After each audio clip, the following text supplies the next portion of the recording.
All right, so Anik, you told me that there's a big difference between first-time founders and second-time entrepreneurs. What's that big difference? Yeah. So first time founders focus on their product, and second time founders focus on distribution. And this concept, I could not tell you, there's no more truth that I've heard. And I heard it after I was already a second, third time founder.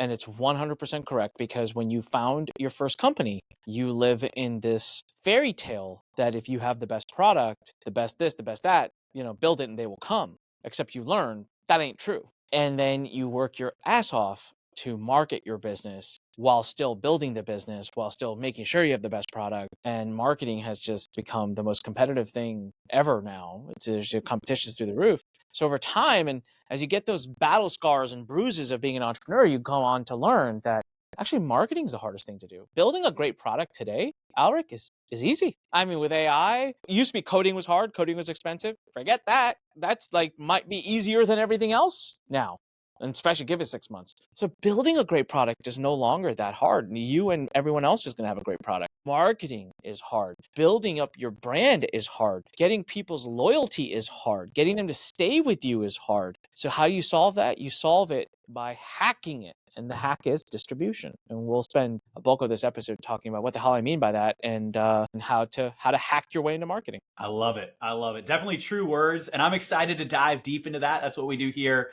on the Marketing Minds podcast. And I'm so excited to have Anik Singal on this podcast. It is going to be amazing, because I remember the podcast I did with you, with the Fighting Entrepreneur. It was one of my favorite interviews where you were interviewing me. And I'm so excited to now have you on the show here. Yeah, And it's going to be really great. And I know you just have so much knowledge. You've been in this space for such a long time. You've built such an incredible business with Learn, but also with the board of experts, which I'm now part of as well, which is great. We'll talk more about that. Expert Summit, Webinar Con, which I've spoken at before, and be speaking again this upcoming year. So yeah, Anik, thank you so much for coming on the podcast. man, thank you for having me. It's my pleasure. I'm excited. Absolutely. So I think when we talk about distribution, we dive into that. It can be a scary topic for some people, especially people that maybe aren't as used to that kind of marketing side, or don't have as big of an initial audience. What would you say to those people that don't really know where to start for distribution, and what would you recommend to them? Sure. Okay. So, you know what? If I just go back and look at my life, and I trend through my own life in building my first publishing company that went up to $40 million, I think it will break that big, dangerous word down into a smaller, more digestible concept that everyone here can probably fathom and understand. So, when I first got started, I was very active on a forum. I was very active on this, just helping people and asking questions. And then all of a sudden I started making offers. I'd put it in my signature file. People started buying. Then I was like, oh, cool. I started buying some traffic here and there. I started building an email list. So now I had an email list of 10,000 people, so I could promote stuff and get some sales. And then I started showing up at events, shaking hands, kissing babies. And next thing I knew, I had a group, 2, 3, 4 people that were like, we like you. We have an email list. We'd like to promote for you.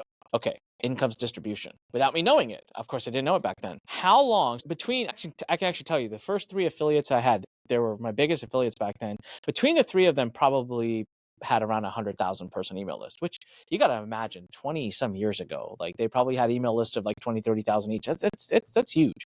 And they promoted me around the same time frame, around within the same 2-3 week window. Changed my life forever. I at that time had an email list of just north of 5,000. So in every day when I'm messaging people, which I had spent months building, slogging to build, 5,000 people can be reached if I hit send. They reached 100,000 people for me over the course of a few weeks, of which a bunch of those 100,000 people now became my people.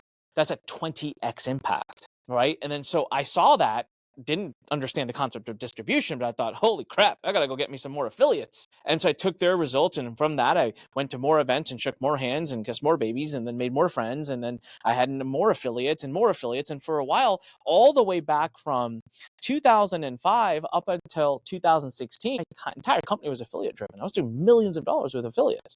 The problem is I was doing it way too much. So now I was in these relationships where they scratched my back, I have to scratch their back, and it was too much. But I built a $10 million a year business without ever spending a penny on paid traffic. Then all of a sudden I go to paid traffic in 2017, and I'm like, holy smokes, this is awesome. This is so much better than affiliate stuff. I don't have to have all these promises. So I tap into a far larger distribution channel of at that time Meta.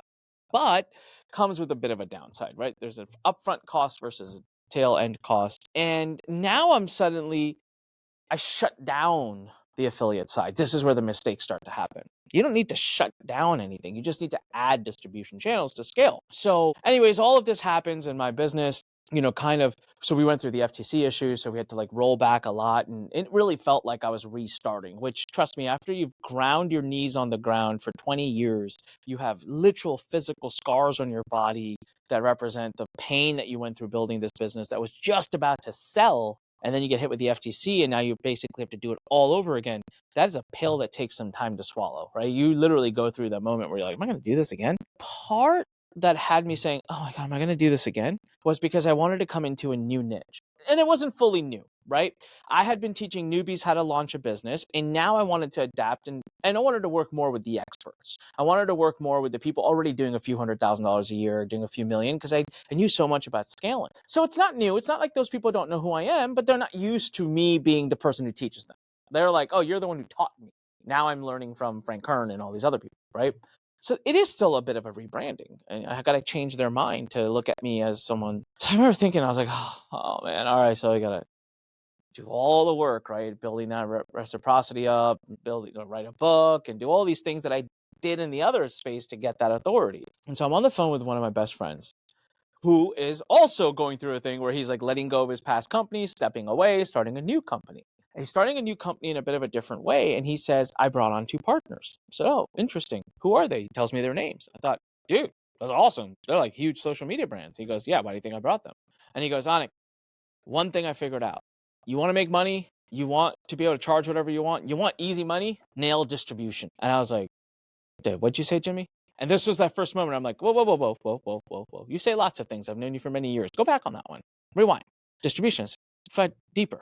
He goes, dude, these people between the two of them have like 1 million person following on Twitter and Instagram. He's like, we could just put a post out, drive thousands of clicks. And so I could either take the next 10 years to do that, or I could just start selling packages tomorrow, giving people access to their distribution. And it was like, I'm like, and what do you need in return? Well, they got to have a piece of the pie. So I spent the first 20 years of my business, I'm being very honest, Alaric, being so obsessed over my own equity, right? And for anyone to get even 0.5% from me or 1% from me, it was like pulling teeth. It's like, no, it's mine, my money, right? I felt like now I look at my 3-year-old now, and she's like, that's my toy. I'm like, just let your sister have for an hour. No, it's mine. It's like, what the hell that's me. That was me for 20 years with my company. Now, the new business I'm launching, I'm like the dude at the side of the street. I'm like, who wants some shares? You get some shares. And I'm like, Oprah, like, you get some shares. You want some shares? You want some shares? You want some shares? I want to do this together. You've got a skill set. You've got something. Bring it on over here. All right, and get some incentive for it. Like, have some equity, some skin in the game, so that I know for a fact you're gonna be incentivized to drive. And so with the new business we're launching, the first freaking thing I went and did is I said, nail down the distribution. I want to go to the businesses that I'm going to be working with and tell them I got a $10 million person distribution channel. Who the hell is going to say no? What founder says no to working with you when you're like, I will put your company in front of 10 million people, sign here? That's the simplest message. It's the simplest thing you can bring. Founders love to focus on developing their product, be in the dark room, back end, working away. They don't want to talk to humans. They don't want to deal with this and deal with that. So I got it. I got distribution. Expert Summit. We're going to talk about it later. I did 5 of them. Here's how I sold the first one. The first one was done all through my channels. I've obviously built a following. I know a lot of people, so I posted about it a few times on social media, and it sold out. And then people came, and it was awesome, and they bought my board of experts, and I made hundreds of thousands of dollars, and I was like, this is the best thing since sliced bread. Let's do it again. Although the second one's reception wasn't as warm, because I've started to obviously, got the hottest leads, and now by the third one, I was like, crap, I've tapped out, because you have to qualify for these, right? So I'm like, I've tapped out. So let's start paid traffic. We start doing paid traffic. Our margins start to go down. Doing a paid traffic for an event where people have to fly, this and that. They're cold to you. They don't know who you are. They suspect you. They're suspicious. Our show rate started to drop. The numbers wouldn't match. By the 5th event, I was like, this sucks. Like, I love doing the event, but like filling it and like, it's not the business model I want to do. So let's go in a completely different direction. Because it was on me to fill that event. Okay. So Board of Experts almost had a moment where it fell. Like, I almost shut it down last year. Why? Because it had to become the Board of Anik. I not only had to drive the sales, I had to drive the content, and I'm good, but I'm not that good. I don't know everything. I can't teach you guys YouTube ads. I can hang out in a conversation and probably carry my weight. And I'm not getting on stage. That's Alric's thing. Like, I'm not going to teach you YouTube ads. Like, I don't even want to try. And I wanted to build a board of experts, right? Not a board of Anik. So I was like, I'm gonna walk away. And plus, filling the events to sell this thing, it's too much work. It's too hard. I'm not enjoying it. Until the moment Jimmy said that word. That was like middle of last year. And I said, whoa, wait. If I want this to be the board of experts and not the board of Anik, well, why the hell don't I have other experts on my board? Why do I only sell this myself? Why don't I have other brilliant people that access markets that are hard for me to access, that come on and bring those markets, right? Eddie Malouf, who has a network of 7, 8, 9-figure businesses because he runs an agency that caters to those businesses. He hangs out, he travels, he goes to like 50 events a year. I don't want to go to 50 events a year. Eddie doesn't want to go to 50 events a year, but his livelihood of his agency depends on it. He's already there. Let's stamp a board of experts logo on him. Let's get him involved. Let's get him some equity. Get him interested. Get him excited. All right. Molly speaks to Laurel Portier, speaks to an audience I have no access to. I can't connect with that audience. She does. She's got a huge audience, a great audience. Let's connect with her. Let's get her into it. We bring her knowledge, her everything. So next thing I know, Alric, is this next event we're doing, the Expert Summit, is filling up faster than any event I've ever done. And then the other day, I get a call from Eddie, and he's like, hey, I got a sponsor. I said, you got a what? He's like, I got a sponsor. Where do they wire money? I'm like, man, this is a conversation I could get used to. Right? Like, I didn't have to talk to them. I didn't have to do anything. So of course they have equity in the business, but look at what they're allowing me to do. I'm allowed to run more businesses and do wider and go bigger than I ever could, while letting people participate in their own zone of genius, but opening up distribution channels for me, opening up new audiences, new markets, without me having to do any work in that. And I'm telling you, if you can just master this concept and think about how it works in your business, it'll open up your business for massive growth, massive scale. So I was sharing this concept with, I don't think she'll mind me, with Shannon, is one of our BOE members, on a cruise in December. We ended up having dinner. She's sitting with me for 2 hours, and I talked to her about this. And she was like, well, I want to sell to this very custom audience. I don't know how to reach them. And I said, right now, look up on your phone. I said, are there industry events for this audience? You'd be surprised how many associations there are. She's like, oh my God, yeah, wow. I said, great. You need to find a way to speak at all of them. Whether you pay for it, sponsor it, go in, whatever. I said, they've already built the audience. Why are you trying to build the audience of these people? They've already done it. So find a way to partner with them, give them money, give them whatever the hell they want, and let them introduce you to the whole audience. And she goes, oh my God, her business this year is up like 40% from last year. That's all she did. Oh. Anyways, I'm going to stop my monologue right now, but I get kind of excited about the concept because it's changed my life in so many ways. It's incredible. When you look at that, the distribution and how valuable and important it is. And I also look back at my own journey, and I feel very grateful that, I learned that relatively early on too, with my YouTube channel AppFind, where all these mobile apps were coming to me to sponsor the channel. And I realized I had something that they all wanted. They wanted that exposure, that distribution. And so to see the lesson and to see the value of that distribution, you're the person, the person who controls the leads, right? Is, the person that is going to really control that revenue and profit and growth. And so I love it. Now, one thing that I think is really fascinating and interesting, we're going to talk about some of the challenges that you faced in just a second, because I love how transparent and open you are about that and how that's kind of shaped, where you are now. But before we get into that, there's actually something interesting that you said, because you rebuilt things up. And I got to see this firsthand from that webinar con that I had spoken at a bit ago. I remember us having a conversation. You were diving into, okay, here's what this is going to look like, changing your market and changing your model. So you actually had a really unique opportunity to build things up, a second time. And I feel like a lot of people, they make social media posts, they make videos about this. Like, if I was to start over again, here's what I would do, knowing what I know now. What's your version of that? Because you've actually done it. What are those lessons that you took from that initial business that you knew were pillars in this new business? All right. Okay. So you're going to laugh at this. Back 22 years ago, when I was just starting in the industry, when we didn't have forums, we had chat boards. Okay. Facebook was just literally like opening itself up one university at a time. Google was like, oh yeah, this Google thing. Like, this is way back, okay? There was no YouTube, there was no Skype. Well, there's no Skype now too, but there was no like this instant messaging systems.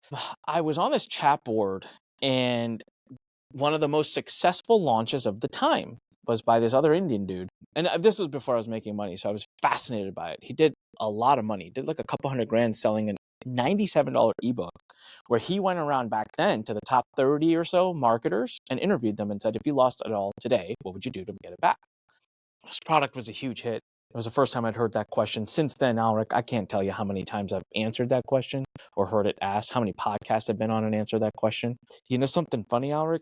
What I actually did when I kind of did lose it all and had to start again was not even remotely close to what I've said on those podcasts and those interviews. And I found that fascinating. So first and foremost, one of the things we don't talk about is how are you going to mentally deal with it? I know it sounds simple. People are like, no, seriously, it's a total mind crap, man.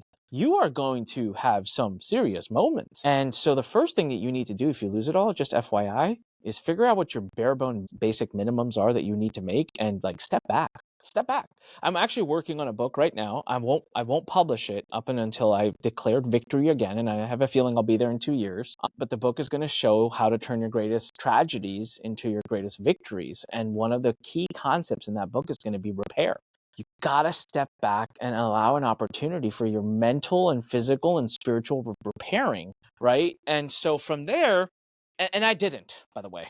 I didn't. So when this happened, I was like, let's go. And like, you know, I'm you know, and I'm going to be like, show everybody and I'm unstoppable. And, you know, I would say to you, if I could go back and do it all over again, I wouldn't do that. But I know myself. I needed that to mentally survive. If I was like just rolled back in, you know, but there was another way. So I just started running and doing projects. I would just start running. The biggest mistake I made, Alric, was I tried to get back. When I had to do this, we were a 40 million a year company, 125 employees, spending 6, 7, 800, maybe $1 million a month in paid traffic.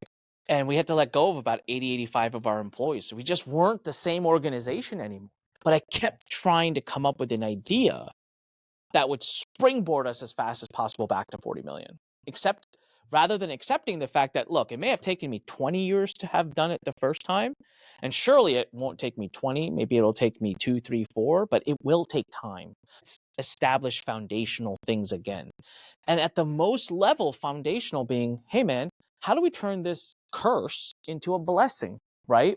And so I'll say it. You ready for this? This is going to punch some people and a lot of people resonate. I hated my business. Before the FTC thing happened, I hated it. I was miserable. I was a very rich, doing, miserable person. I was selling it. I mean, that's probably the best part about it. I was loving the fact that I was selling it. I love my employees. Just don't get that wrong. Like, my team is the best. Most of my generals are still with me till this day. It wasn't the team. It wasn't even the customers. It just was the business. I don't know. I was just tired of it, burned out on it, didn't want to do it anymore, didn't like it, wasn't challenging. Got up every day with the same stupid problems, and it was becoming a lot about people management, and I was like, oh, Marcy and Susie fought, and go figure it out. I don't have time for this bullshit, right? You know, that was like becoming my reaction. So the first thing I did was I tried to springboard as fast as humanly possible. That's bad. That's a mistake. You're going to make a lot of mistakes, and I did. For about a year and a half, I just kept effing up more and more until I burned out, until I was just like, why do I keep taking one hit after another and I'm not getting success? So I was about to quit everything and finally take that step back, because I was like, I've done every idea. I've made my team, my poor team has pivoted 300 times, you know, and they're burned out, and like, maybe they should, you know, they're all so talented. I can place them with one phone call. I can place them at great places. They can go back to growing and making great money. And why am I doing this to them? And so I was having this whole like inner pity party finally at some point. And I'm a self-reflective person. So I basically decided to sit back. And then I have this word from Jimmy. I'm telling you, it changed my life. He said distribution. I was like, wait a minute. Because I was trying to do all the work through brute force. So what happened then, Alric, is I asked myself one very simple question. What the hell do I want to do? I saw this interview by Patrick Bet-David. So there's like different things that changed my life, okay? There was this one interview I watched on an elliptical machine between Ed Milet and this one other guy. His name starts with a V. It's escaping me. It's pissing me off. It's going to come to me later, but his message was how to build a personal brand. It's usually not something I would listen to. I don't know why. I just started listening to it, and he says something, changed my life. It was back in 2022. He says, find one word that you own. You want a great brand? You want to scale your brand? One word. Guess what Alric's word is? YouTube. I think Alric, I think YouTube. Someone talks to me about YouTube ads, it takes about 5 milliseconds for me to be like, Alric, great job branding. What was my word? The hell if I knew, right? Used to be, no, actually, what was it? It used to be email marketing. but I didn't like it. I guess it was, but I hated that. I don't want to be that guy. Like, I'm good at it, but it's not how I want to define myself. So that was one. Then I have this interview that I watched with Patrick Bet-David after he sold his company, and they said, "How did you figure out?" They're like, "Dude, you built a life insurance business. Like, where'd you come up with that idea?" He goes, I asked myself a simple question. He said, "What am I willing to do for 20 years?" I don't know why that blew my mind, Alric. I'm like, 20 years? I don't know what I'm doing in 20 minutes. His whole prospect is like, his whole perspective is so different. 20 years, and he's like, I tried to pick an idea that would last and get through recessions and all that. And so it wasn't really about like what he was passionate about, but it was more like, what am I willing to do for 20 years? Like, I want to build year over year over year consistently. I'm not trying to build for 2 years and sell. 20 years. If I get a great exit before that, superb. But 20 years is what I'll do. Never asked myself that question.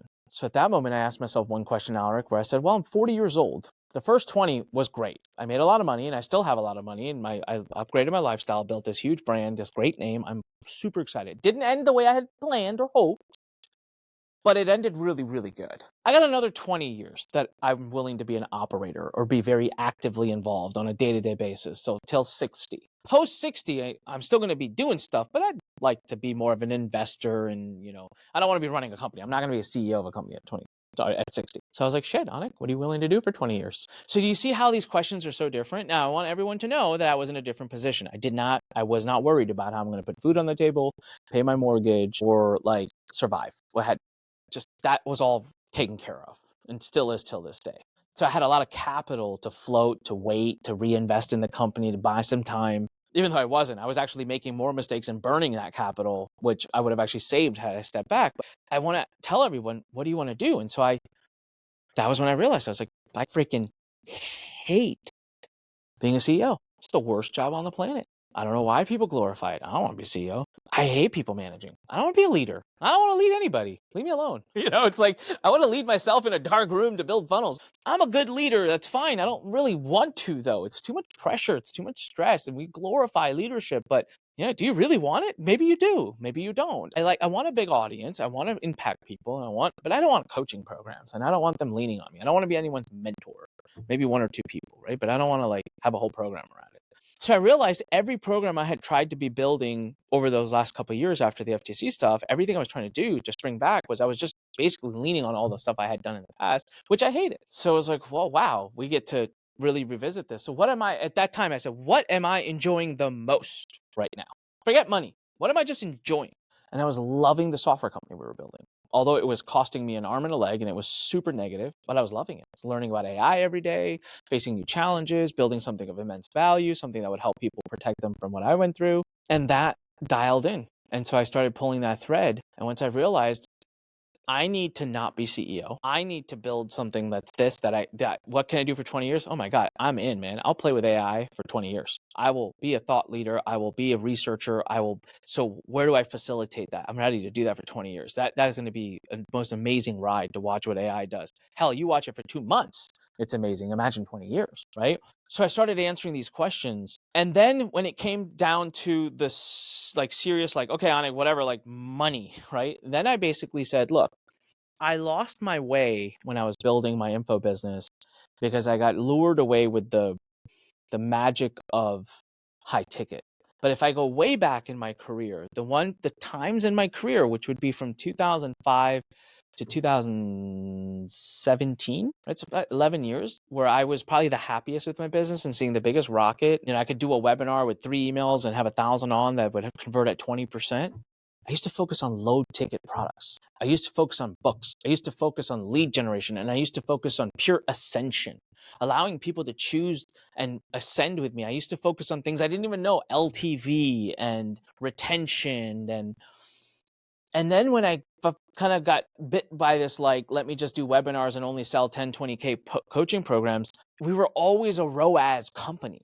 We had to stress and obsess over ROAS. And we weren't stressing or obsessing over just amazing customer delivery and just getting them to choose their way up to. And so when I came back, I thought, I got to go back to the roots of what I'm really good at. The roots of what I'm really good at is giving away great value at little to no cost, winning the person over through my glamorous looks and charm, and then letting them choose their experience with me. And so I went back to what I now call the expert model. So I did sit down. I said, from an info publishing world, what does my model look like? It's built off of ascension and cyclical. I call it cyclical ascension. All right. So they buy in at the low ticket. There's obviously what they do to upgrade, but then what they do is they then become a distribution channel. So how do I turn my customers into distribution? And that for me was like, okay, this model is what will scratch every itch. High ticket, super ticket, low ticket. It'll be what builds community. It'll be builds tribe. But that business model, I'm being very honest with you, running it, building it, I've already innovated. I already know the part that was fun was the scientist part. The part that was fun was me creating that, me testing that in a lab. I did it. I don't want to run it again. Okay. I need another lab. I want to go into the AI lab now. So this one, great. Let's build a team. Let's get the people. Let's put them in place. Let's let them run. Me, I'm going to go off into this lab. I figured all this, dialed it all in about 6-7 months ago. That was 2 years after. No, sorry, 2.5 years after the FTC case had started. So it took me time. And I encourage everybody to take that time. Because in the grand scheme of things, it probably took me an extra 1.5 years, assuming I live to 80. What percentage of my life is that? Minuscule, right? But it could lead to huge results. So what a long answer to such a simple, short question you asked me, Arik. I apologize. But I really wanted to get deep into this subject because most people give a very superficial answer where they don't think about all of the other things. Like what happens to you when you lose it all? Why'd you lose it all? There's like a huge mental shift that happens and there's a reason behind it. And so let's not rebuild the same thing you were doing because that's why you lost it all, right? So that's been my trend and track. And when I finally figured out what I really want to do, man, the momentum has been just unmatchable. Yeah, I love that. And one of the things I really appreciate about you is just how, transparent and authentic and vulnerable you are to share, some of these different challenges, what it, felt like and what you went through. And then to also talk about sometimes you have to be in that place to learn those lessons to get where you're looking to go, and sharing a message that isn't that kind of rosy, like you were saying on the previous answers, where it's like, okay, here's the exact action plan, day one. Sometimes it takes a little bit of time. And so I really appreciate you, sharing that from Yeah, that, vulnerable and open place. my pleasure, dude. I F up a lot. Just so people know, I F up a lot. The difference between me and those who don't succeed is the pace, the rapid pace. That's it. In the time somebody else, my wife says this about me. We were having a conversation the other day. This is like literally 2 days ago. My wife and I are talking about something, and she's like, "Yeah, I'm thinking we should have so and so over. Maybe they can come over by Saturday, and then that way they can come here, watch the kids, and we can go off and do this." She's still talking about it, and I was sitting there listening. I was like, "Oh, that's a great idea. I'd love to go." Blah blah blah blah blah blah blah blah blah blah. And then the conversations happened for like a minute, 2 minutes. And at the end, she's like, "Okay, well, when I wake up tomorrow, like I'll reach out to them." Blah blah blah. I said, "Oh, they already confirmed they're coming." She's like, "What?" I'm like, "Yeah, like I just messaged them while you were talking. They said they're in." And she's like, you did that while we were talking. And I'm like, yeah, why wait till tomorrow? Like, let's just get this out of the way. And so she laughed and she goes, yeah, you just do things fast. And I'm like, yeah, if you're going to do something, do it fast. Trust me, my message wouldn't have been that much better had I given myself 12 hours to think about it. The result is what matters. And what's the worst case? She would have said, no, I'm busy. I'd rather know that now than 12 hours from now. So I have 12 hours to figure out who the hell else I can call. And so I just move at a faster pace. I make more mistakes. I make them faster. I learn from them. And that's why I eventually hit the success. That's it.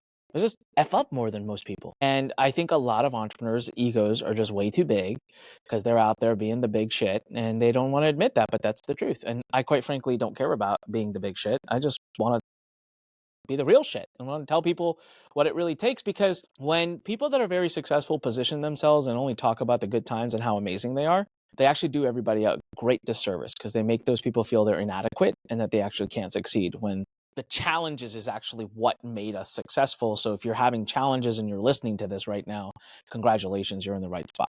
Exactly. And I'll get you, I have to get you one of these at the expert summit, but I had these coins made. So on one side, it says win.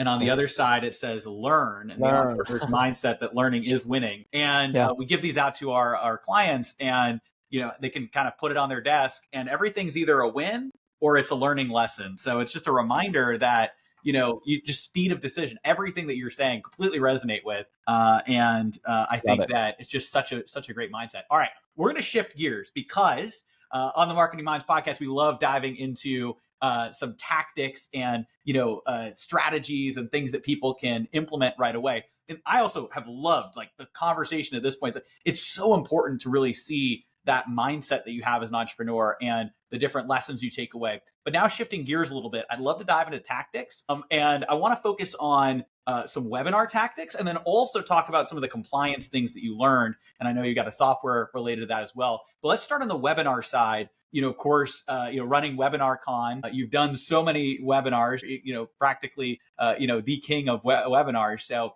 I would love to hear, what are some of your, big strategies, tactics? This is more things that people kind of implement right away when it comes to webinars to help them convert better. I'll just go through them really quickly. I'm not the first to say this. You've probably heard this term, but we're going through a major trust recession. It's two-parted.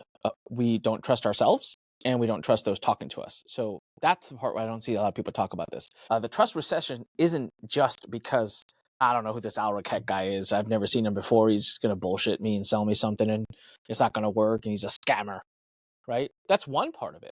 But the second part of it, which in my opinion is equally, if not more, is, remember those last 3 courses I bought where I promised myself I was going to use them to start making some money online? What did I do? Didn't even log in. I don't even know how to log in. I don't trust myself if I spend this money to actually do what I want. So what does this translate to? Trust is a byproduct of only one thing: time. You literally, it's very difficult to hack. You can't say the thing, you can't really buy it. It just comes with exposure. So the more time someone has around you and with you, the more they will trust you. There was an actual study done that proved that people would trust brands more who they've just seen more. Literally it, just exposure. They haven't consumed any of the product. They haven't consumed any of the message. They've just seen the logo. The more times we see a logo, the more we trust the brand. That's it. This explains TV advertising, by the way. And so the first thing you can do with your webinar and your webinar funnel to make it radically more successful is extend it. Typical webinar funnels are going to be 7 to 10 days, right? You do the webinar, then you do maybe an encore, you do a few replays, you do a closeout. It's just not enough for a lot of people now. So give them some more time. Give them some more love. Let them get to fall in love with you. I was on a podcast the other day, Alric, and someone said this, and I burst out laughing after my answer because it sounded arrogant, but it's the truth. Someone's like, Anik, what do you think is your superpower? Right? They're expecting me to say the usual answers: copywriting, funnels, blah, blah, blah, blah. I'm good at that. And I looked at them and I said, power is the fact that if you give me enough time, you'll love me. And I can prove it. I got hit by the FTC. They said some really not nice things about me publicly that come up very easily. Go ahead and look it up, Anik Singal FTC. And look at me today. Alricek is interviewing me for his podcast. He can care less, right? I just interviewed the other day Jay Abraham, Rich Heffron, Russell Brunson. Jason Fladley and I are entering a partnership. I'm hiring new CEOs, in my business from the industry. I'm raising capital from the industry for my next business. Nobody cares. So I literally said, if you give me enough time, people love me because they see the real me. They see everything. So give people enough time to love you.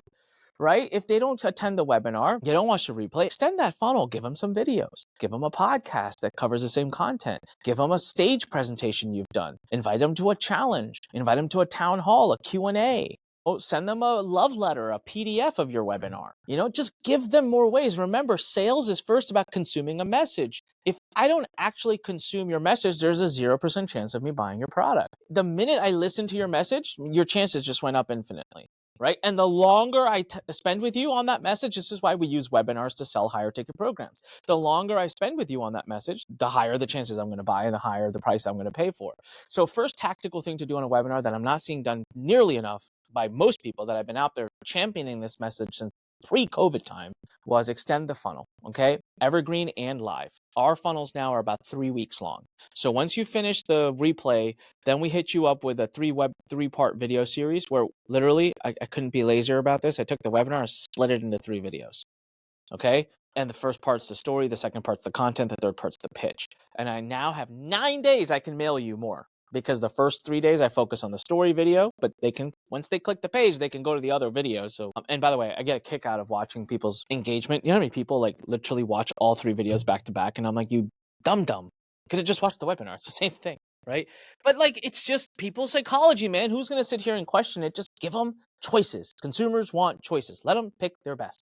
Maybe not in the beginning, control that environment in the beginning, but then as you know, it's either choices or loss of sale. Might as well give it choices, right? So then I walk them 9 days through the 3 videos. And then after that, I'm like, I don't know what to do. So I'm like, 48 hours to watch everything. And so it's like, here, you can watch the webinar or you watch my 3 videos. And then it's like, they're still opening my emails. What do I do? They're doing a half-day summit. which is really just the webinar, but extended, with a Q&A. Then we're doing a town hall, and then we're doing a challenge. And so next thing you know, we're 21 days in. Our sales went up over 30%, which if you're doing paid traffic, it was the difference between being able to do paid traffic and not doing paid traffic. How many of our competitors left the paid traffic game because they couldn't support the cost? But we optimized the funnel. Second big thing, your offer sucks. I don't even know you. You're watching me. What an arrogant thing to say. And here I am telling people they love me when they talk to me, but your offer sucks. It could be better. I don't care who you are. I was having a conversation with Alex Ramosi once just for fun. I was like, hey, Alex, your offer could be better. He just burst out laughing. He knew exactly where I was going. He was like, you're damn right it could be better. Every single person listening to this, your offer could be better. Myself included. My offer could be better.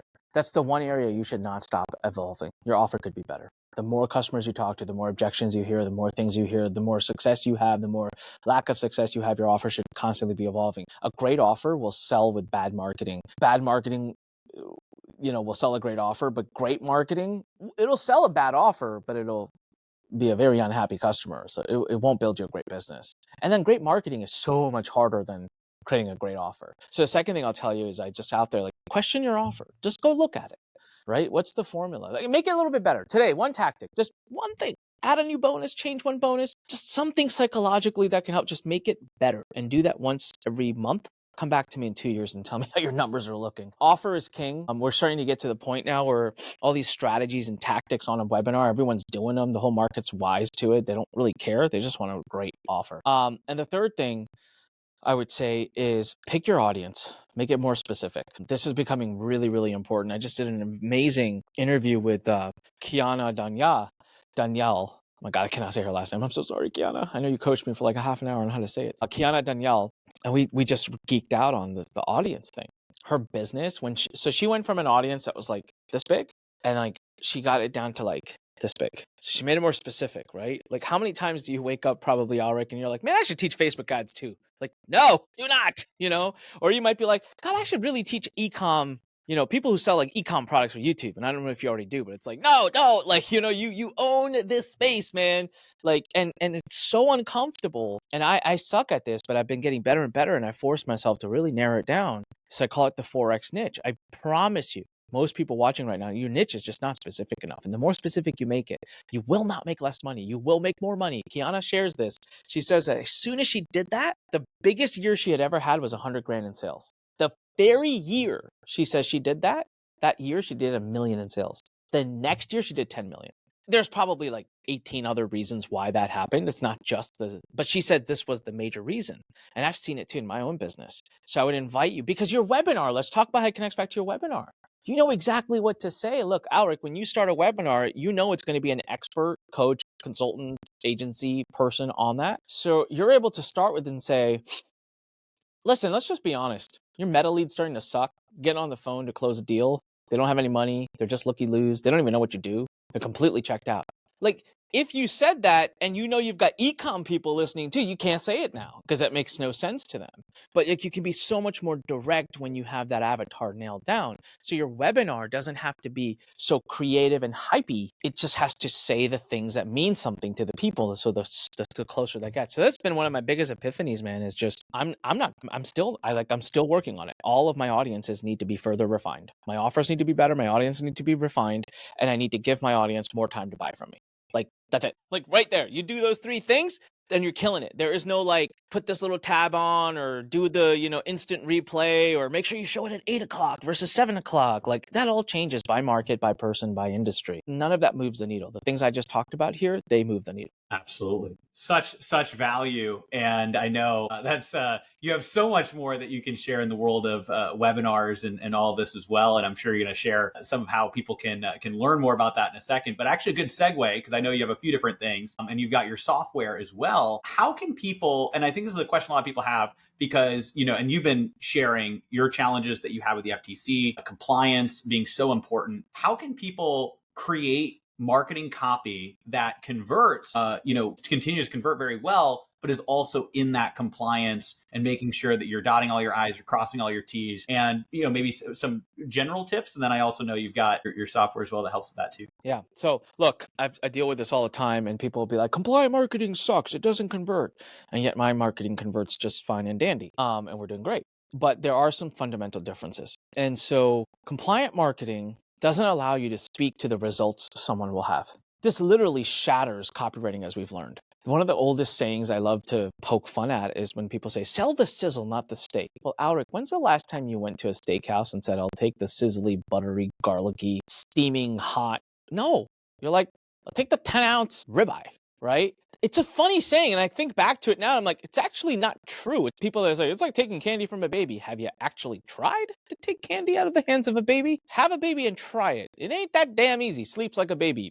Have you ever put a baby to sleep and seen how long they sleep? Because they don't sleep very long. You know, so some of these sayings is like, that's one of them. Like, so with copywriting, you know, we're taught to sell the result, and it's like, well, that's exactly what they don't want. And it's true. Why? I have to have established substantiation, typicality, and I can't tell you what you can and cannot do. I don't know who the hell you are. The only thing I can make a representation to is who I am and what I will give you and what I can give you. And so if you want to be compliant, you can do great and make just as much money, if not more, but you've got to change your timeline.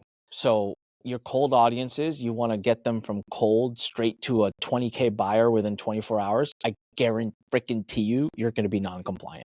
You're going to have to say shit that you can't back up.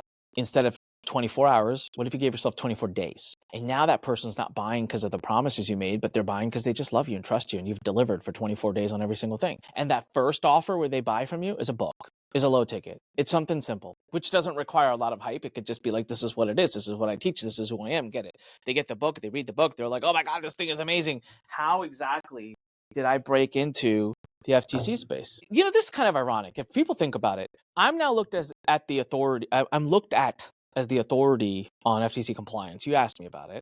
I'm not an attorney, and I actually got sued by the FTC. Like, I am the most ironic person to be considered an expert in this topic. But how did I do it? I co-authored this book with an attorney. I'm open about my story. People read the book. They love it. They have mind blown. They come and buy my other stuff. And at no point do I ever say, buy this book and you'll never get sued by the FTC. I don't have to make those kinds of claims. I just say, hey, look, learn the stuff. And so trust versus hype. Focus on trust. Trust takes time. Ascend people instead of getting right to the main jugular. Or if you want to get to the main jugular, spend 3 days, 4 days with them, do a challenge. Allow them to have hours with you. And in that situation, they buy you, not the results. Sell you, sell your company, sell how good you are at what you do, and make them feel empowered in you, not empowered in the result. That's the biggest thing. And it's very difficult. So make it sound easy, but it takes a little bit of time. If you've been going to the gym for a year doing curls, I hand you a bar and I said, do curls. You'll be like, bam. And then I'm like, wait, do triceps. You'll be like, oh shit, this hurts, man. Do it for 2 weeks and it's not going to hurt anymore, right? It's just what you have practice in. That's all. That's my biggest thing, man. I would just tell you, change the timeline in which you're looking for conversions, and all of a sudden compliant marketing becomes so much easier. Awesome. Awesome. Well, we're going to have a final golden nugget in just a second. But of course, Anik, there's a lot of amazing things that you do. You've got the Expert Summit coming up. You've got Webinar Con. You have your book and software. Where can people go to find all of these different things? We'll put all the links down below, but where do you want to send people? Yeah, look, first of all, just look me up on social media. I'm very active on Facebook specifically. Instagram, I still haven't figured out how to actually check my DMs, so I have no idea where they're going. So don't send me a DM. Send me a private message on Facebook. URL-wise, go to expertsummit.com. Come hang out with us. Alric will be there. He's speaking. We'll be there. It's one of the best events. Now, you got to be an expert. You have to be a coach, consultant, or a agency, and you have to be doing about at least $100,000 a year. There are some exceptions. So if you feel like you would be one of them, apply. And we'll tell you right now, we're offering tickets at no cost. It's actually a $1,000 ticket. We're trying something. So if you want to slip in during the try, now you do have to book your hotel. So that's a confirmation we require. I'm not in this to make a ton of money. I'm in this to build a brilliant community. If you get into the Expert Summit, you put your application in, you're going to start getting our emails and things anyways. But also check us out at Webinar Con. That's another event we're doing. So Webinar Con, which is at the end of the year, which is our premium event, advanced content. The best of the best marketers all show up there. They have now, it's 6th year in a row. And then expertscale.com. I'll tell you what, I've not launched it yet, but watch this domain, expertletter.com. I'll be launching my newsletter for experts soon. It's going to be fun because I'm actually going to write it. No AI, no team member, me, Anik. That's the only reason I've been putting it off. work, but I'm excited to do it. So expertscale.com is the site right now you can go check out. So those are some URLs, but I'll be honest right now, just follow me on Facebook, my personal Facebook profile, and you'll be inundated with my political opinions, all the way from my political opinions to AI, to marketing talk, to me picking random fights with idiots. It's fun. I love it. I love it. I'm definitely excited for the Expert Summit and also Webinar Con and all the different events coming up, and also for your newsletter too. So I'll be one of the first subscribers on there. Awesome. And also, speaking of, subscribing, make sure that you are subscribed to the Marketing Minds podcast right here on YouTube, also on Spotify, video on those two platforms. We're also on all of the major audio podcast platforms as well. And just to close it out, Anik, any final golden nugget piece of value you want to leave everybody with to end the episode? So I want to get something specific. If you're an expert and you're already doing some level of revenue and you want to dominate your space, given the ecosystem right now, the trust recession and everything, I want to introduce a word to you that I think will fundamentally change your business and change your marketing, your conversions, and everything more than any hack, any tip could do. And that is the word authority. The only way around trust recession is to build authority. Alrik is the authority of YouTube ads, which is why I don't give a crap what's happening in the economy. If I have a YouTube ads question, he's the guy. And what he says, I take. Especially to the point where if someone else who's a YouTube, there might be someone who has spent 10 times the amount of money as Alrik on YouTube ads, and they tell me something, and I'm like, who are you? This is Alrik's territory. I'm going to ask Alrik, right? How do you become that? Write a book. It's not hard. We got AI now to help you do it. Write a book. Trust me on this. You'll see. Write a book, put your face on it, hold it up. Don't sell any of it. Self-publish it. I don't give a crap. Just have it and hold it up when you do stuff. It'll have the biggest impact on your book and your authority and the trust that people have in you. It's crazy. I love it. I love it. It's also a good segue because I've got a book coming up in the next couple of months here. I've been working on it for 3 years. So there you go. That advice is many years in the making. And I know you've talked about, some of your books you've done quicker, some of your books it's taken longer time, but I absolutely agree with that. Amazing final piece of advice here, Anik. Really, really do appreciate you hopping on here. And thank you so much for coming on. All right. My pleasure, man. Thank you.